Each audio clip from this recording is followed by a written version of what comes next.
Welcome back to Too Hot for TV. We are the podcast that looks at all things expanded universe. This week, I'm jumping into the world of Blake Seven, and I'm joined by a regular from Doctor Who Too Hot for TV, Nigel Bromley. Nigel, welcome.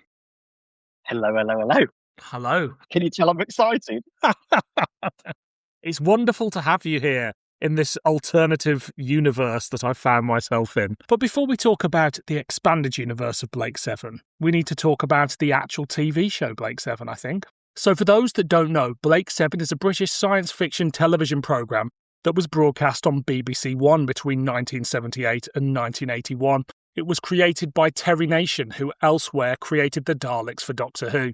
The story follows the exploits of Rog Blake, who leads a small group of rebels against the forces of the totalitarian Terran Federation that rules the Earth and many colonised planets. I need to know, presumably, you're a big fan. How long have you been a fan, a lifelong fan?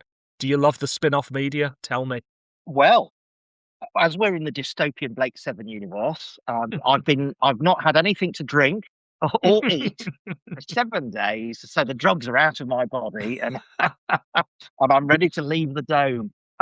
Yes, absolute mad keen fan. First saw it being discussed on Blue Peter with Matt Irvin, showing the Liberator model, and they talked about it.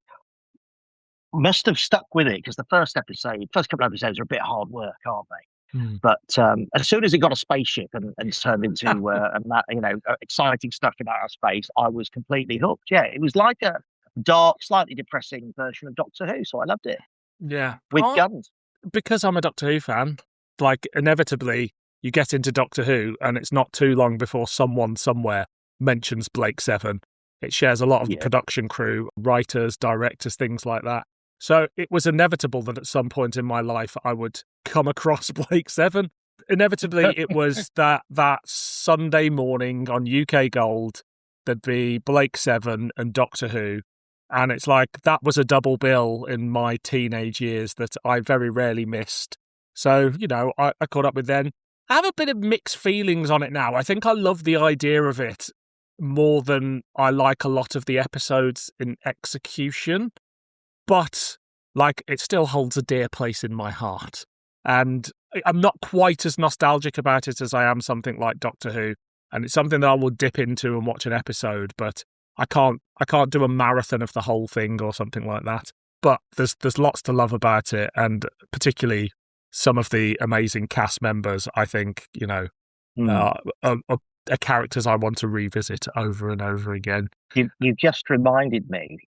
I was going to agree with you and say a Doctor Who has the jewel in the crown. Growing up in that sort of late 70s, early 80s period, though, there was Blake Seven, there was Doctor Who, there was, of course, The Hitchhiker's Guide to the Galaxy. That's my impression of the man that did the work. They were all filmed on the same low budget, and you just felt that the whole of the universe all had grey painted floors and were filmed and studios and bad lighting, really. So. I'm very keen. I'll tell you how keen I am on it. There was a really lovely book. I can't find it now. It was a Blake Seven sort of making of book that some fans produced 25, 30 years ago. And I took that on my honeymoon to read. Wow, and classic. I am still married. Just shocking. Absolutely lucky shocking. Woman. When Blake Seven came to Big Finish as an audio drama, I sort of fell in love with it all over again. And in many ways, I think I prefer Blake Seven, the audio range, to Blake Seven, the TV series. I suddenly found myself engaged with a lot of the stories in a way that I hadn't been with a lot of the ones in the series. And I had a great old time when they first started doing those full cast audios, to the point where I was looking forward to them much more than a lot of the Doctor Who's at the time. And there were good Doctor Who's. 100% agree. It was like, it was the ideal version of Blake Seven, wasn't it? Because the careless bits from the TV series and the shit filler script were all removed, and you got a much purer version of the Blake Seven universe, and you had all the original cast. That run, spoilers, everybody, Warships, in my mind, is okay, but what followed it was fucking superb. Yeah, absolutely. And I mean, and I go back and re-listen to them, actually. Yeah. And I kind of wonder sometimes. I mean, there's many reasons probably why it didn't happen before. They were trying to get a TV show off the ground, but it's kind of like by the time Big Finish were doing it, Big Finish had been going for sort of well over a decade, and it's kind of like, why didn't they get there sooner? But I imagine rights issues. But I'm so glad they managed to catch them just before everybody started to pass away. I know obviously a couple of them had, and a couple of people didn't want to do it, but ultimately we got all the big hitters back for a few more stories, which I think... And what a pleasure to be in their company for a good few years. And we got Series 2, didn't we? And we got Series 1, then we got a bit of Series 3. Yeah. So, yeah, absolutely, yeah, wonderful. Lucky to have got the Big Finish really have looked after us, what are we? Fans of cult TV, yes. Let's call it. C-U-L-T, those of you who just won. I had somebody on discussing Dark Shadows the other day, which is not something I particularly know a lot about. But again, it was the same thing. It was this show from the 60s and 70s that finished, and very much an American show with an American fan base. And they just managed to capture all those stars for sort of 5 or 6 years of that show. Give the fan base that extra thing before now they're either passed away or far too old. And so it's just nice that all the shows we love and that other people love get like a little bit of an afterlife. Yes, Afterlife. That sounds like an episode of Blake 7, doesn't it? Which, of course, I'm referring to Aftermath, the first episode of Series C, for those of you Blake 7 watchers out there. So the first thing we're going to do today is The Logic of Empire from Magic Bullet Productions. This was an audio drama written by Alan Stevens and David Tulley. It was released on the 27th of March, 1998. Now, what I like to do is look at the general landscape of science fiction at the time. So we're a year off Big Finish launching at this point. Oh, really? You know, this pipped it to the forefront. Then on television in the UK, there was actually a bit of sci-fi going on. None of it I've ever really seen. Invasion Earth was a 6-part miniseries that was running on BBC One. Ultraviolet was on Channel 4. Bugs was still running. Shock horror. It was in its last year. Space Island 1, the British-German co-production about a multinational crew operating a commercial research space station, was broadcasting on Sky One. And something I've never heard of called Aquilia was on the BBC, which was a children's sci-fi series based on the Andrew Norris novel of the same name about 2 boys who find a Roman flying machine. So, I mean, these are the dark days of British science fiction. They really are, aren't they? Like, all these things, apart from Bugs, really only ran for like a season or 2. And I don't remember any of them being massive hits. Bugs was reasonably successful because it got a few series, but it's not remembered fondly. But it feels to me at this point, science fiction's very much like it's not in mainstream culture. It's gone underground, hasn't it? It's gone underground and it exists in the pages of Doctor Who magazine and Dreamwatch and things like that.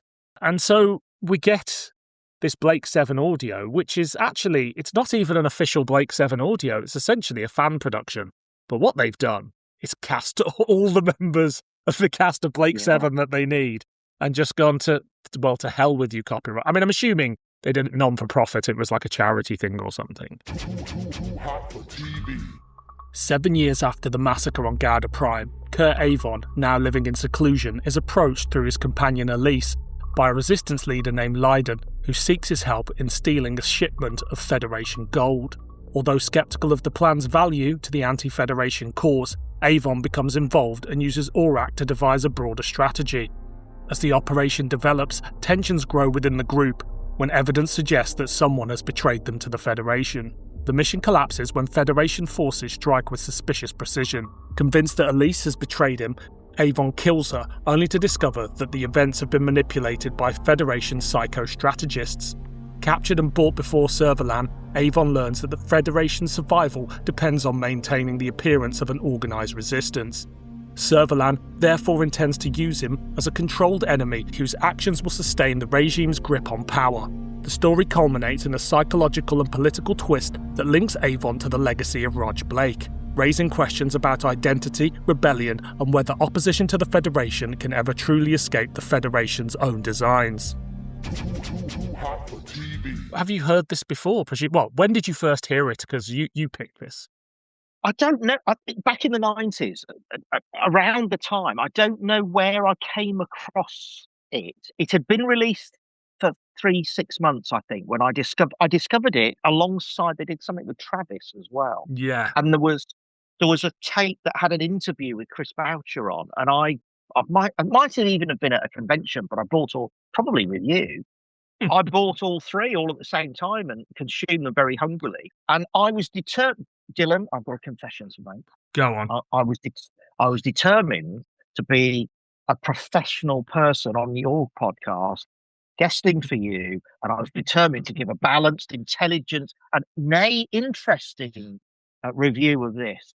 Actually, I can't do that because I just love it so much. All I'm going to do is tell you it's fucking brilliant in every how they pulled it off as fans. I don't know, but it is top quality all the way through, in my humble opinion. No, I absolutely agree. You've been banging on about this thing for bloody years, and it was only about 18 months ago, I think I first heard it, where you were like, have you listened to it yet? Have you listened to it yet? And I finally listened to it, and you were not wrong. I think because science fiction's not in the mainstream, I think anybody owning the rights to Blake 7 isn't getting a successful reboot off the ground. And, neither did they continue to do so in the preceding 30 years. But Right. I think fans got away with a lot more. Like in Doctor Who terms, Big Finish obviously went out and did things professionally, but Bill Baggs was going every which way to make Doctor Who an all but name. But, I'm very much thinking of his audio series, The Professor and Ace. Starring Sylvester McCoy and Sophie Aldred. So it feels like copyright holders weren't really paying attention to fans because they were just a bunch of mad people, Yeah. It was a bunch of nutters with a tape recorder somewhere, but actually they were sort of shaping the future of the genre, certainly in the audio format. So these sort of things I can't imagine now anybody being able to do a Blake 7 thing like this, even with the show I know there's talk of, there's going to be a revival, but isn't there always? Like, I just can't imagine the copyright holders just letting a bunch of people, like, if you and me decided to make a play and not charge anybody for it, I'm sure they'd be fine. But to get a bunch of the old actors back, they would stamp all over and go, what the hell are you doing? Yeah. It must have just been a quirk of the 90s that science fiction retreated underground. And all of these creative people started to play with it, and they were left alone, and it enabled it it created a new momentum that then started to move into mainstream culture, probably culminating in the return of Doctor Who in 2005, which proved to filmmakers that sci-fi was cool again. Yeah, absolutely. So, how does this continue the story of Blake 7? Because they all died. Well. So it picks up events from the end of the very last episode, Blake, from the last episode of Series D, because they like to call them A, B, C, D, didn't they, for some bizarre reason. We saw people shot, miming shooting, and they fell over. We don't know if they were shot or stunned. But the only one we knew was dead for sure was Blake, because there was all the blood, and that was obviously famously all written into contracts and what have you. I'm still scarred from it, to be honest, just before Christmas. Thank you, BBC. And then this is set, I think, about 7 years later. And somehow Avon is still alive, but they say that everybody's died. And it's not explicit, is it? But it's left to the imagination that in the first episode of Series D, Dorian, the character, had not a picture in the loft, but a monster in the basement. So easily confused that took all the evil and the nastiness from him and kept him young. And Avon killed that character. So it's implied that the monster bonded then with Avon and then gave Avon whatever the mystical power was, which is strange because Blake 7 didn't have any of this nonsense really normally. No. But it's sort of implied by the sound effects and what in this play that he survived because they couldn't kill him effectively. They killed everyone. He didn't die because of this monstery Dorian Gray type thing. And then he obviously killed all the Iron Guard because that's mentioned that they were all killed. Yeah. So you've got a little bit of supernatural, but it's just the MacGuffin to get you through that Avon's still about. Yeah. Paul Darrow manages to do younger Avon voice and then sort of post-series D voice, doesn't he? Elise. Yeah, absolutely. Like, he plays it well. Do you think Avon is the most interesting character of Blake Seven? Well, many people might argue that it's Gan. No, they wouldn't, would they? Yeah, I do. I think he's complicated. Well, now, actually, he's complicated, he's spiky, he's selfish, and he's got brilliant one-liners, and he's very witty, and we all found that very interesting. Peter Capaldi's Doctor came along, and he was grumpy and angry and spiky and had really good bitingly satirical copy, and a lot of people didn't like him at first, so maybe televisual viewing tastes have changed. Would Avon be popular now in a leading primetime TV programme? Possibly not. But then what I like about Avon is that I think he works his best when he is up against Blake, who has got much more of the moral compass. And they're these two sort of co-leads, and one of them's they're both anti-heroes in a way, but Avon is the most anti-hero of them all. And I think the appeal of Avon is that he is just a bit of a bastard. He's a bastard in space whose moral compass bothers him more than he'll admit, so he does quite often do the right thing, even though his brain's going, don't do it, take the money and run. And I think that's really interesting that he's not Han Solo, who very much has his moment at the end of the first film where he's like, I'm throwing away my old life and to become this Duke. He's like constantly battling of like, I just want to be rich and run away somewhere, and I've got this amazing spaceship and everything's fucked, so really I should do something about it. And that's what I like about him. And then obviously the ambiguity of the ending of the final episode makes you go, oh, actually he was an arsehole all along. But it's given us, for 40 odd years, everybody just sat around talking about what that meant. Yeah, he was, because there were enough moments, as you rightly say, through the TV series where after all the talk, he actually then did the right thing, the decent thing, and saved everybody. And then rolled his eyes and hated himself for doing it, and then went back to being grumpy again the next week. It was marvellous. There was an edge of Dirty Harry, wasn't there, I think, about the way he was blunt and brutal and what have you. Yeah, most interesting character, I think. Blake was more interesting in Series B when he started to go sort of more mad and off the rails. Yeah. And yes, you're right, I think less interesting when he had nobody to rail against.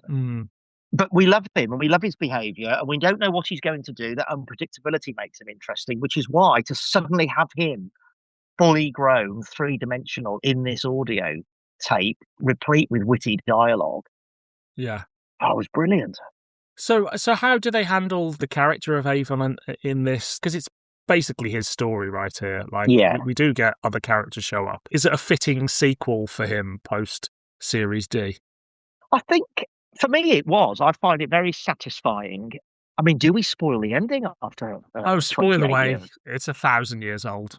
Much like myself. Yeah, it's a replay of some of the events of the beginning of Series D, and then there are some flashback sequences, and then Avon is brilliant, and he's very Avon-y, and we get a bit of Blake, we get a bit of a throwback, we get the monster talking to him, we get lots of shooting. He's absolutely brilliant. There's great dialogue. He mistakenly shoots Elise, and Liddon, torments him, keep making the same mistake, which is a callback to him shooting his old girlfriend and to shooting Blake. It's just really consistent and lovely. And then suddenly, from nowhere, you get this really big twist that Servalan is actually going to brainwash him and turn him into a new Blake, because every empire needs somebody to fight against. And then when they replay the events of the very first episode of Blake, my name's Rog Blake, it's just spine-tinglingly brilliant. What a great idea. And it feels a very dark, fittingly dark Blake 7 idea, that the Federation are way ahead of you all the time, and they want some anti-heroes. They want rebels. And it suddenly gives you this thing of like, oh, was there more Blakes before this Blake? Yes. And you're just like, oh God, what a horrible idea that the freedom fighter was manipulated and brainwashed and controlled. Brilliant. Yeah, it's a bit like finding out your Labour government is funded exactly by the same people that fund all the other parties, But yeah. I mean, thank goodness that's not the case. So Avon is the main character. Paul Darrow delivers the most Paul Darrow of Paul Darrow performances, but he's never... They've restrained it. We just get sort of the darker side of him here, and he gets a few one-liners. But I don't feel like perhaps occasionally in the TV series he was allowed to get away with a lot more, but it feels like the fans here who are making it know exactly what they want from their Avon, so they're restraining him slightly in the best possible ways. Yes, I think that's why it's so enjoyable. It feels like a Avon and not an Avon that's gone and become the Paul Darrow show, which I think possibly in some episodes in the last series it became Paul Darrow in space, didn't it? In space! Yeah. So they rein him back and he's quite sparing, and then eventually you start to see him as he has the shootout and what have you. But I like the interplay with Lyndon, and there's some lovely jokes in there. And I desperately just want to say on a podcast, the Molyneux Massacre. Oh, and my other favourite one, which I have tried to use in conversation, but it's never really taken off. My heart pumps piss. So I recommend all of our listeners to get out there tomorrow and find a way to say that to somebody. I certainly will. Good work. So Lyndon is played by Ian Reddington, who fans may know as playing the chief clown in Doctor Who, the greatest show in the galaxy. Oh. And there's a few little nice names in here. So Trevor Cooper plays Kelso, who was in Star Cops. Yeah, great voice. We've got Peter Tuddenham back as Aurak, Slave, Zen. And then we've obviously got Jacqueline Pearce and Gareth Thomas in supporting roles in this, but they work really well, I think, as just sort of... You're not going to get everybody back, I think, for a fan production. I imagine the pockets don't run that deep of the person who is funding this, which is Alan Stevens. But when I picked it up, I genuinely wasn't expecting Blake to be in it, and when we did hear a bit of him at the start, I was like, oh, they've pulled that from the episode, right? Like, they're just being cheeky.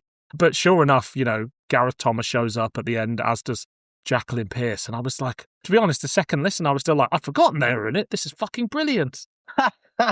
It's lovely, isn't it? I think it's really very touching in the middle of the story when you get that flashback connect, and it feels like a genuinely warm connection between Avon and Blake. And then suddenly you realise it isn't. And I think it's very haunting the way that the monster character, which is using the form of Blake, just keeps saying the lightning raid. And it's really haunting. That goes off in my head quite often, actually, just for no apparent reason. The lightning raid. Marvellous.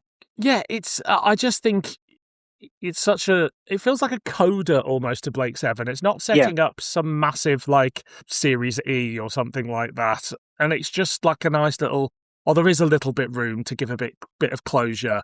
And because fans have been sat around for years going, this could have happened and that could have happened, and whether you consider this canon or not, it just goes, oh yeah, there we go. That sort of puts a definitive end on it almost.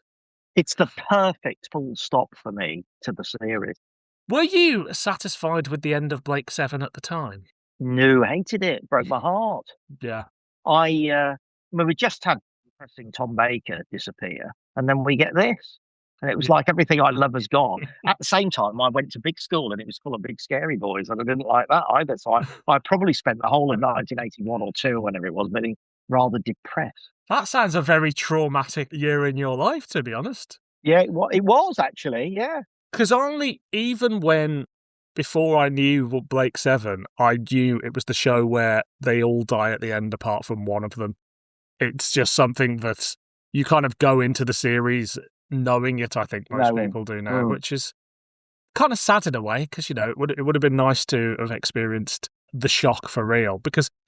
God, it was such a shock. Because you're watching most of the episode knowing that Gareth Thomas is back in it, and then he's there, and it was great with the scar, and he looks older, but you're waiting for this kind of magic moment of a reunion, thinking, great, next series, Blake's back. God, it's going to be brilliant. And then suddenly it all turns to shit, and the craft crashes, and then Tarrant, I think, gets shot first. Not the end of the world. And it just unravels from there. And it's just that haunting alarm noise at the end. Yeah. When nothing, and you just hear that wailing noise, and the camera goes black, and then you hear all the gunshots. Yeah. Yeah. Oh! Brilliant. but I've never quite felt the impact of it. Whereas weirdly here, because I know the ending that's happened, I'm a little bit more like, oh, what's going to happen? Like I'm suddenly in unknown territory for the first time. That Blake Seven's always existed as this complete thing where they all die at the end. So it's nice to suddenly go, oh, did they? And just have this little moment. And it would have been all too easy for fan fiction to go, oh, Villa was stunned and it was a glancing shot on Sulin and they can come back and then Avon survives. And, this doesn't feel contrived. It feels like it's a possible outcome. Yeah, absolutely. Which I bloody love. Have I mentioned that? No, you've not. No. Oh, well, I think I should be honest about it. It's brilliant. Can we talk about the music, please, Dylan? Yes, well, I wanted to talk about the music, production values, that sort of thing, because obviously it is, to all intents and purposes, an amateur production. But tell me your thoughts on the music, first of all. Well, I've got this. So I have zero musical ability or talent. I can't remember the words to my favourite songs that I've been listening to for 30 odd years. Right. So please forgive me, people who are musical out there, but I really like the sort of melancholy, haunting theme that they have that repeats throughout the production. Yeah. And I'm absolutely convinced they picked that up and continued that into the big finish Blake 7. It comes around with Avon. It's almost become Avon's theme. But there's a really haunting, ethereal darkness to it that I think really fits the whole production. So I think it just feels like every dimension that you could look at for this, they smashed it out of the park, music being one of them. Indeed, like, it's not your typical Dudley Simpson score that, obviously underpin the whole of Blake 7. But I think actually, because this is 7 years later, and as you say, there's a slightly more supernatural element to it, you need something different to sort of go, perhaps not as it seems, and move it on, because I don't think, bless Dudley, he was good for some things and not for others, but I don't know whether his music would have been suited for something like not this. Not a marimba in sound, was there? Thank goodness. But generally, the music's great. I think the production values are good too. It sounds a bit dated now, but that's because mainly it's on the internet as ripped from a tape, But if you listen to Ghosts of N-Space ripped from the tape, it sounds about the same. So it's not like it's a bunch of fans in a cupboard somewhere. It's like it's a professionally produced production. Well, just to give it the nostalgic vintage appeal, what I did, Dylan, is, so I'm a bit of a car nutter and I've got a number of crap old cars, one of which I've got a cassette player. So and the car in question is from the year 2000. So marvelous, it's a magnificent beast. So I've driven around in that in the year 2000, listening to the cassette of Logic of Empire, and it feels like, and it was just such a nostalgic, lovely thing to do. And with the Harman Kardon top quality stereo going on in this around the car, the production sounded good. There was depth. The sound effects were really good. They felt slightly better than TV show. They didn't feel amateur. And then to have Peter, Tuddenham's, is it Peter Tuddenham? Peter Tuddenham. Peter Tuddenham. I've never said it out loud before, and it sounds slightly strange, doesn't it?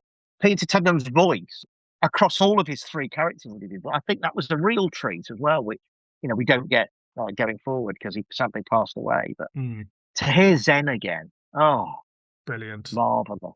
Yeah. When is Siri going to be able? When are we going to be able to get Siri to talk like in Zen's voice? It's only a matter of time. If AI is good for one thing, it's changing Siri's voice to that. Exactly. There are other adventures in this. While this does feel like a coda and an end, there are a couple of other stories in this fan-made run, and they've been doing them every few years. So you mentioned there was another play called The Mark of Cain, which, to my shame, I have never listened to. And that features Brian Croucher as Travis, Gareth Thomas is back as Blake, Peter Miles plays a part in it, as does Terry Malloy. So have you ever listened to that one or not? I have, I've got it somewhere, But it didn't blow your brains out like this one? No. I probably should listen to it again. I think compared to this, it was just okay, but less good. And I can't quite remember what happened, but it's Blake meeting Travis at some point. Later. But I'll get it out and re-listen, and I'll report back. Shall I do that? I'll Yes, drive please. around in my old car again and listen to it. Please do. And they've done a couple more sort of short trips, sort of 15-minuters. There's one called I, Travis, which only came out a few years ago. And they're free to download on the Magic Bullet website. It's not like they're charging any money for them. There's another one called The Next Life, one called Prodigal Son, one called Travis, The Final Line, When Travis Met Blake. Yeah, well, maybe that's the one I'm thinking. And there's one where there's an interview with Chris Boucher. Right. And the interview is really good. Really good. I haven't listened to that for a long time. That's brilliant. That's worth listening to, folks. So Alan Stevens, who's behind this, is behind a company called Magic Bullet. And they started with these, but I think perhaps what they're best known for is they did a range of 6 audio CDs called Caldor City, which linked up Chris Boucher's Doctor Who world and his Blake Seven world. And it starred Paul Darrow as someone who may or may not be Avon. Later in life... Astoniago. It was that was the theory, wasn't it? It was Avon landing on the planet and assuming the name Castoniago. Yeah. Either way, he gives the sort of performance that only Paul Darrow can give in it. So. Yes, he does. Yeah. Absolutely. I mean, we'll talk a little bit about perhaps the future of Blake Seven at the end, but that the thing that I think you can recast pretty much every part in Blake Seven, but the Avon one worries me. I'd almost go, just leave him out. It's well, I just don't like. I can absolutely cast all the other roles with many different actors, but it's a tough one. It's casting somebody with the right demeanor and physicality, as well as a performance with a gravitas that probably belies their age. Actually, yeah. What was Paul Darrow when he first started? He looked quite young, but he was probably late 30s when he was cast. Yeah, I don't know. He had real gravitas right from the get-go. That first scene when they first meet him in the sort of holding cell, he grabbed my attention and held it. So he was, some actors just have that, don't they? Yeah, absolutely. I love the evolution from this through to Caldor City, and then they do a Faction Paradox range as well afterwards, which is full of people like Philip Maddock and Julian Glover giving like fantastic performances in big, high-concept sort of sci-fi fantasy stuff. But, I mean... I think the thing that Magic Bullet do so well is they just get what we call the Chris Boucher universe now. Yeah. But and his take on both Blake Seven and Doctor Who was unique, and the characters were all very murky grey in both his Doctor Who's and his Blake Sevens. And so to have them all thrown together in one audio, he doesn't see the sunny side of life, Chris Boucher, when you look at the things he produces. No, he doesn't, does he? But he does do really clever, witty, biting dialogue, which I love. And I think most often he's good at the motivations behind. Yeah. But unfortunately, I feel Brian was not Brian who played Travis 2. Yeah. Not necessarily the best actor. Possibly not. But the motivation for the character development of Travis, I really enjoyed. And I think the writers got that right, that descent into madness. And it was the fact that he started to realise he was being betrayed by his family, which was the military. Mm. And that was really interesting. I think that was great writing. I mean, I think about Robots of Death, and it's in many ways, it's quite a generic Doctor Who story. Mm. But there's something about his script that you get who all the guest characters are. He writes the regulars brilliantly. And then everybody goes, this is a great script. So they want to do a good job with it, I guess. And so the design work, and you're just like, all of a sudden, the whole show's elevated, and it's just a whodunit on a sand miner. It could be a ship in the ocean or a spaceship in the sky or whatever, but it's just every element of that world has sort of been thought about, and I think that's what he does so well, and that's what he does really well with his characters, which is why you can then spin a whole audio series about Caldor City, which is just a mention, isn't it, in Robots of Death and maybe in Blake Seven too. You're absolutely, that's such a good observation. I wish I'd made it. You're absolutely right. He builds a bit like Holmes does. A throwaway line builds a whole world. Yeah. don't need to know any more than the throwaway line about the sewer pits on Caldor City. That's all it is. Isn't it? And the founding families. We don't know what that means, but it sets up a world of privilege and poverty. Yeah. That you can play around in. And those sewer pits make an appearance in Chris Boucher's novel Corpse Marker. They do. So we get to see the sewer pits, we get to see the founding families, and he throws some Fendals in there too. It's just an intoxicating mixture, isn't it? Indeed. I can't remember when did that book come out? Oh, it was BBC Books. It was probably about the same time as this, to be honest. It was maybe a couple of years, actually, because 98 when BBC Books start doing the Past Doctor and Eighth Doctor ranges. So yeah, within a couple of years of this. It's not the best book, but it does, again, paint much more of an image of... the Boucherverse. Yes, the Boucherverse. Do we have much more we want to say on this one before we move on to Warship? Have I mentioned that I really love it? I think it's fantastic. You have indeed. Oh, okay, then. So we're going to rate it as a clanger, a banger, or an average meander. I can't imagine what you're going to say. Well, it's it's a banger. Excellent. What a surprise. It's a banger from me too. This is the second time I've heard it, and I've taken away more on this listen. And I imagine I'll take away a bit more when I jump into it again in a few years' time. I think Liddon is a play on the member of the Sex Pistols, because he's got the same sort of accent. Maybe. That's just one for me. Excellent. I love the idea of the Molineux Massacre, which is obviously for people in the UK. It's a famous football ground for a continually bad performing team. So there's lovely little nudges in there as well. So it's delightful. Absolutely. Go get it now. Yeah, and if you're doing your Blake 7 watch through or something like that, and you get to the end and you're a bit disappointed, just stick this on, and it just wraps things up slightly nicer than the TV series. Yeah, and thank you to everybody that was involved in it. It's one of those few things I think it's a triumph. Absolutely. So, the next thing we're going to cover is Warship from Big Finish Productions, written by Peter Anghelides, directed by Ken Bentley, released on the 24th of January 2013. Now, a little look at the state of science fiction in England and beyond at that point. Doctor Who was celebrating its 50th anniversary, so that was bigger than ever. And we were very much in a second age of cult television.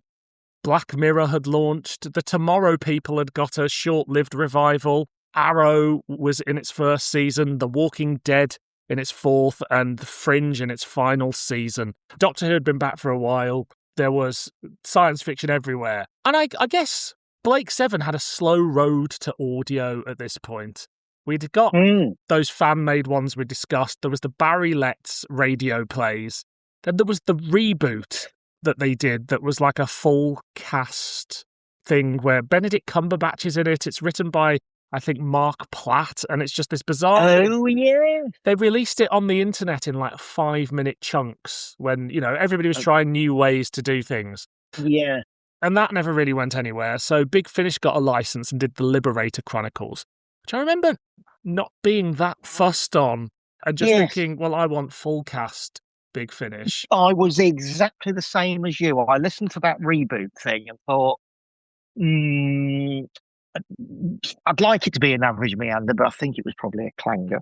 Yeah. There's a free review for you. And then, Liberator Chronicles, it was like, I want proper Blake 7, that's what I want. I wonder whether they were just testing the waters to see if there was enough demand out there, and they sold well enough that they went, we could probably get more than one actor in one of these things. Yeah, you're probably right. Because I suppose you've got to, at this point, it's been 30-odd years since Blake 7's been on, and while there is a big fan base for it, it's like the Blake 7 conventions are sort of stopped by that point, so I guess you'd have to be slightly cautious and go, does it have the appeal of a Doctor Who audio play or something like that? Yeah. But fortunately, it turned out that it did. Phew. And that's when I was just like, okay, they're full cast. I need to jump in here and see what they're like. With Blake, Jenna, Avon, Callie, Villa and Dana aboard the Liberator, a full-scale intergalactic war erupts. An invading alien force launches a devastating assault overwhelming military defences and threatening to conquer vast regions of space. The Liberator becomes one of the few vessels capable of striking back effectively, drawing the crew into the centre of the conflict. As the invasion spreads, they undertake a series of increasingly dangerous missions, gathering intelligence, disrupting enemy operations, and working alongside forces they would normally avoid in order to halt the advance. The scale of the war grows rapidly, with entire fleets committed to the fighting and the fate of countless worlds hanging in the balance. As the campaign reaches its climax, the Liberator takes part in a desperate operation intended to stop the invaders from securing a final victory. The mission succeeds, but only after fierce fighting that leaves the Liberator badly damaged and the battlefront in chaos. During the confusion, Blake becomes separated from the rest of the crew while pursuing his own objective, and Jenna also disappears amidst the disorder. With communications shattered and the war still raging around them, Avon, Callie, Villa and Dana are unable to locate either of them. In the aftermath of the victory, the surviving crew are forced to abandon the search and concentrate on escaping aboard the crippled Liberator. Blake and Jenna remain missing, their fates unknown, while Avon reluctantly assumes command of the remaining crew as they depart the devastated war zone and face an uncertain future. So, can you remember, what did you think when you heard that the full cast audios were coming to Big Finish? I was super excited because it was the full cast, and Blake was back, Paul Darrow, Gareth Thomas, and everybody pretty much. So it just felt really exciting, and I was full of confidence for it because Big Finish, they did such a good job with different eras of classic Doctor Who that you just felt they could recreate this era successfully. And Ken Bentley had got a track record of being a really good producer. So yeah, I was full of confidence for this. So where does this story pick up from in the Blake 7 mythos? Oh, well, at the end of the second season, the whole of the second season actually almost has, what would they call it today, Dylan? An arc? Or yeah. It almost has that, which is the search for, in the attempts to really destroy, do real damage to the Federation, they decide to look for Star One. And along the way, that causes Gan to get killed. First, but that was a bit of a big first, which made the show even cooler because they killed their own leading characters off. And at the end of that season, they find Star One. Travis is there ahead of them. Travis has betrayed the Federation and humanity to an alien race. And suddenly, Blake's team and the gang go from trying to destroy Star One and the Federation to trying to save it from the alien hordes pouring in through some kind of complicated landmine system, a satellite array in outer space. How that would work, who knows? But the idea that Star One is the shortest point between this galaxy and the nearest galaxy of Andromeda, that was rather lovely. And then the beginning of the following season, Series C, in the episode called Aftermath, which we've already mentioned, boys and girls, that one is set after the battle. So there's this gap between the alien hordes are about to come through the satellite grid, and it's all over. There's been a war, half the Federation's gone, but the aliens have been defeated, and we've lost the Liberator, and what's happening? And there's this gap, and it was designed rather neatly to fill up some of the events of that battle and that gap. Yeah, it's Blake 7's Time War, isn't it? It happened all off screen, and everybody was like, no!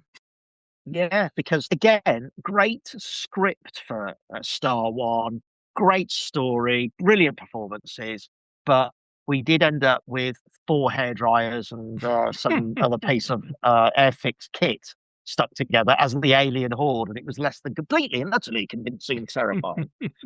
However, on audio, it's much better. Wasn't it a case that at one point Terry Nation was like, that alien horde is going to be the Daleks? That's what he wanted. So I've read somewhere. I don't know how true it is. Yeah. Even if it's apocryphal, it's a good story. It would have been a hell of a cliffhanger, wouldn't it, if you'd have just heard exterminate over the speakers on the Liberator.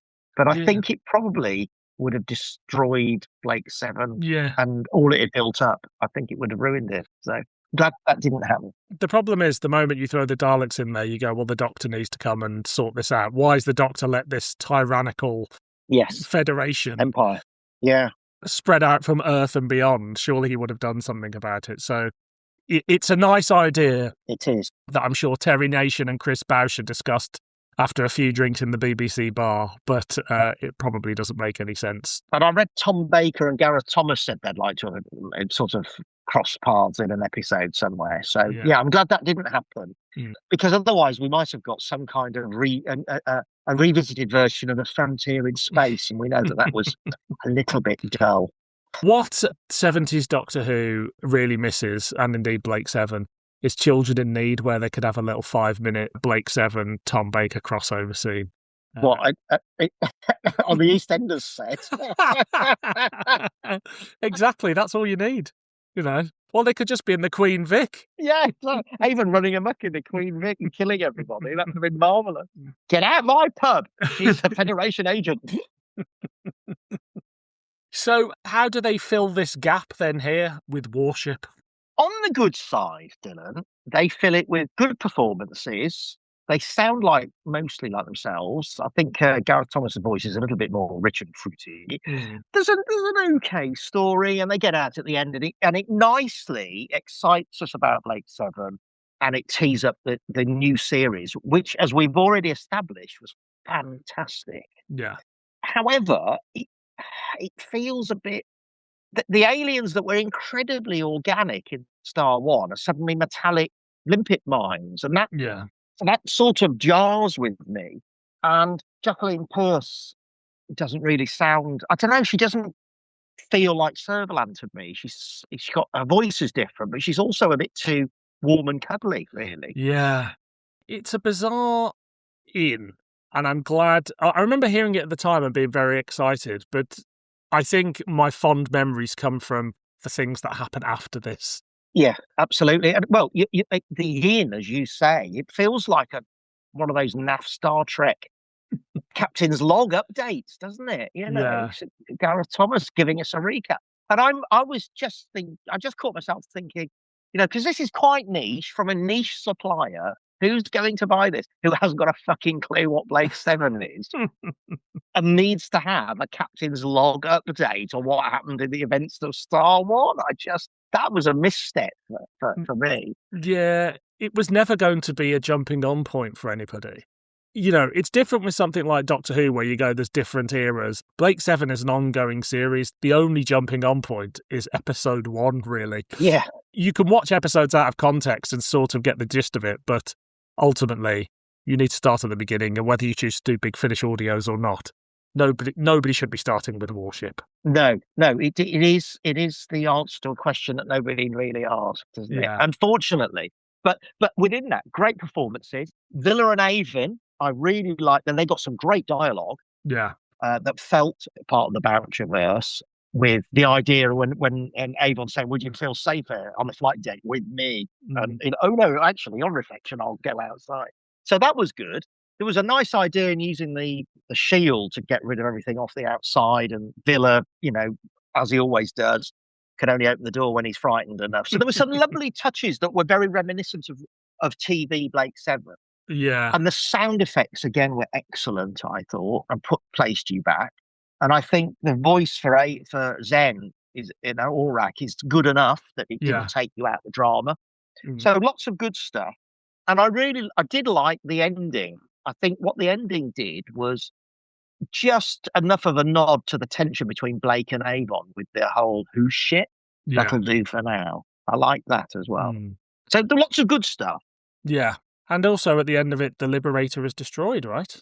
Well, it's damaged at the end of the war and they all have to evacuate it. So that sets up the events of Aftermath at the beginning of Series C nicely. Absolutely. I felt it gave Callie and Jenna a lot more to do than some of the episodes on TV. Yeah. Considering it's an hour long, inevitably, with a show like Blake Seven, with 5 or 6 or 7 regular main cast members, there's always a couple that sort of tend to miss out. And I think it always felt like a lot of the time it was the women back in the day. And here I think they managed to find interesting enough little plot lines within this hour for everybody to have their moment. And I liked it when Jenna went off on her own and stole a ship, and she was going to go off and attack the aliens, and Do you know, I kind of thought, why didn't you? They should have just let her go. Yeah. Because from this moment on, she doesn't reappear in the series, and no one ever knows truly what's happened to Jenna. Mm. So that would have been an interesting way of her leaving the ship, rather than her going off in an escape pod and then she's got lost with Blake somewhere on the other side of the moon. So yeah, that was a lovely idea, which I wish I'd had the balls to follow it through with. Mm. And so we talked a bit about the cast. It's nice to hear them back. I do think you're right. Sutherland is a little bit off. It's always nice to hear Michael Keating back in the role as Villa. Like, there's something... I just enjoy his performance. He's not somebody that's ever going to carry his own series, you know, like the character of Villa, but I think he is a nice... When you've got Blake's bravery and Avon's considered bravery, it's nice to just have an out-and-out coward within the team. Yeah, and I think he was inconsistently written during the TV series, and he got better dialogue through the Big Finish world, but he's got to win the award for the most consistent delivery of a character. He's Villa all the time. He does it so brilliantly, and his voice is ageless, and his performance sparkles. What a great performer he is. And like Gareth Tobert sounds a bit older. I can deal with it. Like, I think I've heard him being interviewed for years, so he just sort of sounds like Gareth Thomas sounds. Yeah. And I think they all slip back into their roles really well. And it's just fun to hear them kick this thing off and go, oh, I wonder where it's going to go from there. And they spin it out, don't they, into a sort of a season B2, you'd call it, or something. Yes, they do, yeah. And there's some really good episodes in that, with the Liberator getting damaged and crashing under the water. And I've gone back and listened to that a few times. I must do it all over again, actually, because it's so good. It really is. Absolutely. I do think the script works. It's just a little bit... It feels like it's got a lot to cram in before they can go off and tell the stories they actually want to tell over the next sort of X amount of releases. It feels like a proof of concept in a way, doesn't it? You know, we've got the music, we've got the sound effects, we've got all the actors gel together, we can make it work, and it sounds a bit like Blake 7 at the time, so we know it works. Let's go on and do a series. What do you think of the music? Does it capture old Dudley well here? Well, no, I think it evolves it on, but it was sympathetic to the music of Dudley and the atmosphere of it. The whole thing did have the atmosphere of Blake 7 about it. The plasma expansion wave sound effects, I thought, on audio was it was a really lovely conceit to give you an audio experience, and I think that was nice. And of course, if they then surfed that plasma wave, out, and it damaged the ship. So that was a really lovely part of the story and an idea, and it demonstrated what the audio world could be like for us all. And it felt really immersive. There are moments in this where it feels like you could be watching a big screen movie, doesn't it? Yeah, absolutely. I think Alistair Locke does a thing with the music where for a few seconds you're like, oh, it's the old school Blake 7 music. But as you say, enhances it and goes, we need to get a bit more drama out of this than the four instruments that Dudley was working with. And I think you're right. If they'd gone, we're going to do Blake 7 the movie now, it would have felt a lot like this. Yes. It's the old cliche about audio, but the special effects are better. But the sound effects are better. Like, the explosions sound like massive explosions, and the threat of outer space feels like the threat of outer space, not somebody floating on some Kirby wires in yes, exactly somewhere. That. Yeah. So as much as it's a cliche, you're hearing that cliche for the first time in Blake 7. Oh, and it's lovely, isn't it? I mean, and the last 10 minutes actually probably the very best. It feels really like the characters are in the swing. They're in the middle of a drama, and they're pulling together. And the stakes are high, and the cost is the damaged Liberator and them all having to eject. So. And it's quite a nice conceit that Blake and Jenna go out, or whatever it is, port side, and the others go the other way. And that's maybe why we lost them. So, yeah. Yeah. And I think, as you say, the Liberator gets damaged. You could have you destroy it. Like, you could almost get to the point now and go, well, that's sort of it. And, we'll come back for the actual next season. But the fact that they managed to spin it out into this great mini-season is brilliant. Do you think it was the right decision to fill the gaps rather than try and carry on the story some way, somehow? I don't know why they needed to do it, really. I think if they'd just started with a new series 2.5, we'd have all been on board because it was a full cast audio drama of Blake Seven, and we've been waiting 30 years for it. So they didn't really need to do this. That said, it was a good proof of concept. It's very good. And it also stands alone as a nice little bit of a twinkly jewel, something to come back to and just have that little brief moment of, I wonder what happened at the end of Star One. Yeah. To the organic monsters that have become metallic limpet lines. That is the oddest choice within it. But I love all that stuff of like this, the flotilla of spaceships coming to save, to sort of save the galaxy, and then it not quite working. And there's a real sense of panic throughout this that I think is quite present within Blake Seven. It's quite unusual for a sci-fi show in that nothing ever seems to really go right. They may get out of things, but largely they're always on the run, and there's always another danger just around the corner.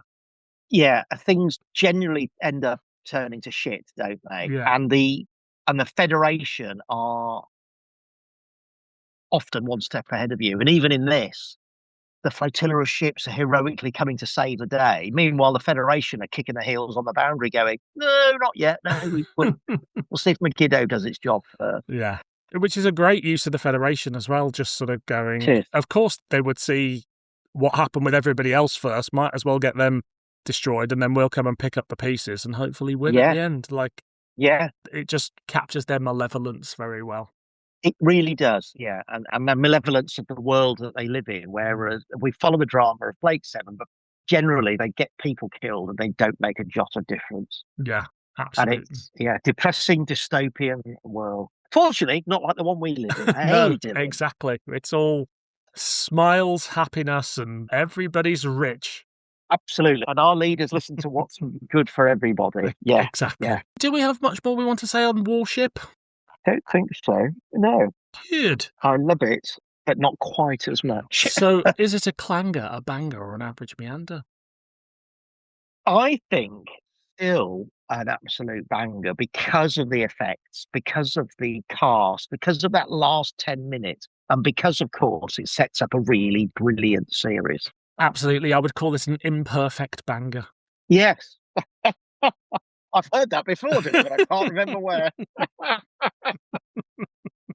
Oh, yeah. Yeah, I had a great time revisiting it, and it is making me want to jump into the rest of the series because it just reminded me of that brief time 10 years ago or so where we got some new Blake Seven, and it was completely out of the blue almost. And I remember driving to work, listening to the first few stories in that new season, and slowing down so I could listen to a bit more before, and couldn't wait to drive home and to listen to the rest of it. And if somebody phoned me, it was a real irritation because they were brilliant. They were really immersive. Yeah. This is an imperfect banger, as you excellently described. It's like you've done this before. How marvellously described. What happened then was perfect banger after perfect banger, and it just got better and better, didn't it? Yeah, absolutely. For a couple of years, it was a golden age of Blake Seven. It really was. And that was, 2013 to 2015, something like that? Exactly. And then we've had a decade of stuff. And I mean, people dying, and it changes the nature of what Big Finish can do. And now there's rumours that it could come back. How do we feel about that? Well, I was about to ask you the same question. Great minds, eh? Oh. I think there's been many rumours over the years that it could come back. And I think the most positive thing that's happened recently is that it's always been with the same company developing it, B7 Media. And whether they're still involved or not, I don't know. But it seems to be with a new company of people who actively work in the industry. So I think now's as good a chance as any as it's had to come back. But whether the industry and the television landscape is ready for it, whether they've got the right take, I don't know. But I do think it's a fantastic idea that can be rebooted and done again. Maybe, I mean, this was 20 odd years ago now, but like the reboot of Battlestar Galactica, everybody loved that. And I think that's probably the sort of tone you might want to aim for. And I think, you can do some nice sort of political allegory stuff with it, as long as it's not too much on the nose about dystopian worlds and crazy dictators and manipulation of the media, all the stuff which is very, very present in that first series, at least. Yeah, and I think I agree entirely with that. I look at it and I think if you look at the first 2 series and you cut. Now, bearing in mind, we're never going to get a 13-episode run anymore because modern TV, as you often say, has changed a lot. But the first 2 series, if you cut out the filler episodes and you focused on the freedom fighters against the Federation, so you get the way back, a shorter version of that. You get the Project Avalons and Trials, and you move towards a Star One. There should be 6 or 8 episodes that are very tonally consistent of them against a dystopian, controlling, evil Federation. And you could ask the audience the question about, are they freedom fighters? Are they terrorists? Yeah. How do you, and all the questions that Blake Seven wrote, created back in the day, that's still relevant today. And the way geopolitics is changing the world, perfect timing, you would think, wouldn't it? Yeah, absolutely. It just takes a smart writer with a smart take on it, and I think it could do something really, really interesting. And I think for many years, the people who wanted to bring it back, it was all very much like it's going to be a sequel. And for a long time in the late 90s and early noughties, some way, somehow, Paul Darrow was going to be involved. I think now you can go the way of a complete reboot. Or if you wanted to sort of go the original series happen, you can call it Blake 7, and it's a bunch of people inspired by the idea of Blake in that universe. But I don't think there's really any room to bring back any of the characters. I mean, a lot of them. No, there was a rumor, wasn't there, that they were going to do a reboot where Avon inspired a young group to, and he was an old man living like a hermit with Aurak. And I think that was the pitch. That just sounded. Yeah, isn't that what happened in Star Wars or something with a very old Luke Skywalker? Yeah, pretty much. I think that was the 90s pitch. I mean, I'm sort of glad it didn't happen. I think we get a better version of that with just what happened in Logic and Empire as a little coda. Yes, we do.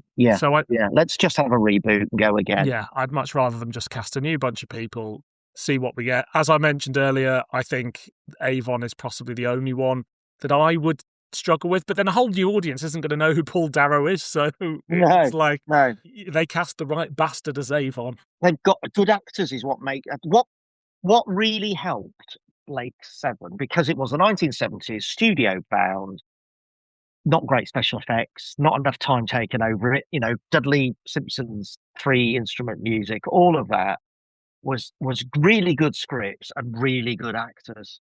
Gareth Thomas, a Shakespearean actor. Paul Darrow played Avon so well. Yeah. Michael Keating. You had some really good performances. I mean, gosh, didn't Jacqueline Pearce create an icon in Serverland from nowhere? Serverland could have been quite plain on the page as she's written in the first couple of episodes at least. And once they get a feel for Jackie Pearce, all of a sudden it becomes this much bigger character. But you read those first few episodes and it's her delivery that's selling that, not the sparkling dialogue. Yes, absolutely. So great actors, that's what we need for a reboot, is really proper brilliant quality actors, and they'll bring it to life. And some great quarries, because you can't do sci-fi without quarries. Of course. You can't. And the ability to say down and safe. I genuinely hope that somebody somewhere's got a great take and somebody takes a chance on it. And in 2 years' time, we're sat down watching a brand new series of Blake 7 and going, oh, bloody... Daniel Craig is playing Avon. Stranger things have happened, my friend. Stranger things have happened. Let me know if you get involved in it in any way, shape, or form. I mean, that's the one, isn't it? That'd be the one for me to get involved in. Yeah, that would be brilliant. This was years ago, but Hammer were trying to make a new Quatermass. I said to my agent, if there's any way you can get me involved in that, because they don't really know I'm a nerd, but I've mentioned I'd like to do Doctor Who from time to time, and they were like, oh, they only use Welsh people. Yeah, if there was a Blake 7 reboot happening somewhere. Hang on, your name's Dylan. Oh, no. So well. Dylan Reese. Yeah. Fairly Couldn't Welsh. be more well. Right. Well, look, thank you for joining me today and jumping into the expanded universe of Blake 7. If you enjoyed this episode, please leave us a review on Apple Podcasts, as it helps people to find the pod. Look for Too Hot for TV on Instagram, TikTok and YouTube at Too Hot, 4 pod. That's Too Hot, 4 pod for the latest updates and additional content. Next time, I'll be joined by JR Southall and we'll be jumping into the expanded universe of the tripods. But until next time, I've been Dylan. I've been Nigel. And this has been Too Hot for TV.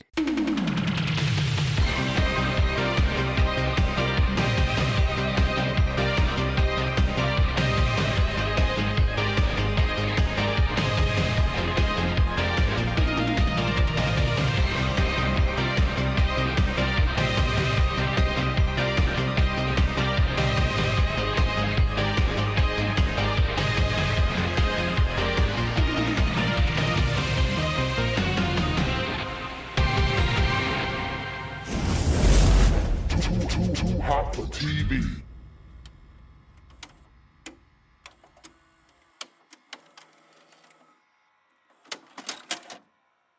I can get over Gareth Roberts being old. At this point, we've heard enough Doctor Who audios that if Gareth Roberts is not Gareth Roberts, he's not there.